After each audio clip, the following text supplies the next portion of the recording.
मुलं चोर नव्हे तर मनोरुग्ण महिला सखी केंद्राच्या मदतीने नातेवाईकांचा शोध सुरू. गोंदिया शहरातील रामनगर पोलीस स्टेशन अंतर्गत येत असलेल्या कटंगी या ठिकाणी काही दिवसा अगोदर मुलं चोर महिला असल्याचं गावकऱ्यांनी त्या महिलेला पकडून पोलिसांच्या स्वाधीन केलं. पोलिसांनी त्या महिलेला आपल्या ताब्यात घेतलं. तिची विचारपूस केली असता ती मनोरुग्ण असल्याचं आढळलं. पोलिसांनी त्या महिलेला महिला व बाल विकास विभाग सखी केंद्र यांना सुपूर्द केलं. या सखी केंद्रातील महिलांनी त्या महिलेची विचारपूस केली असता त्या महिलेने पिपरिया असे गावाचे नाव सांगितलं. असं सखी केंद्रातील महिलांनी त्याची माहिती घेत बिहार राज्यातील पिपरिया पोलीस स्टेशनशी संपर्क साधला असता त्यांनी सांगितलं की ही महिला मागील काही दिवसांपासून बेपत्ता असल्याचं माहिती दिली.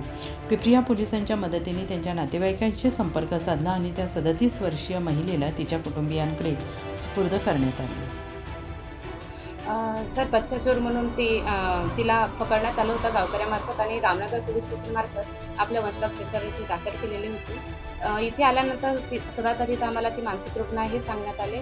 मात्र ती निरक्षर असल्यामुळे जास्त काही बोलत नव्हती. आमच्याकडे 5 दिवस राहिल्यानंतर हळूहळू तिच्यासोबत बोलणं सुरू झालं आणि तिने तिच्याकडून विचारपूस केली असता पिपरिया हे गाव सांगितलं आणि त्यामार्फत आम्ही ती कुठली आहे हे सर्च केलं. तेव्हा ती बिहारची आहे हे समजलं आणि पिपरिया पोलीस स्टेशनमार्फत ती सर्व माहिती सांगून तिच्या घरापर्यंत पोहोचलो. तिच्या घरच्या सदस्याची गोष्ट केली. व्हिडिओ कॉलमार्फत तिथे संपर्क झाला आणि आज तिच्या घरचे लोक आमच्या सेंटरला घ्यायला आलेत आणि त्यांच्या हातात आम्ही तिला सुपूर्द केलेला आहे. हो सर, आधार कार्ड वगैरे आणलं होतं.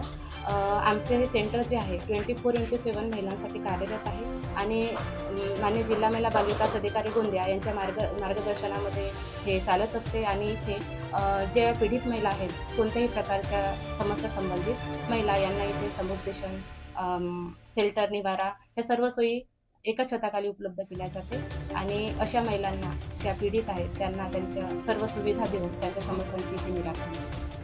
ही महिला आपल्याकडे 5 दिवसापासून म्हणजे 27 तारखेपर्यंत इथे दाखल होती आणि आज तिच्या स्वाधीन करण्यात आली.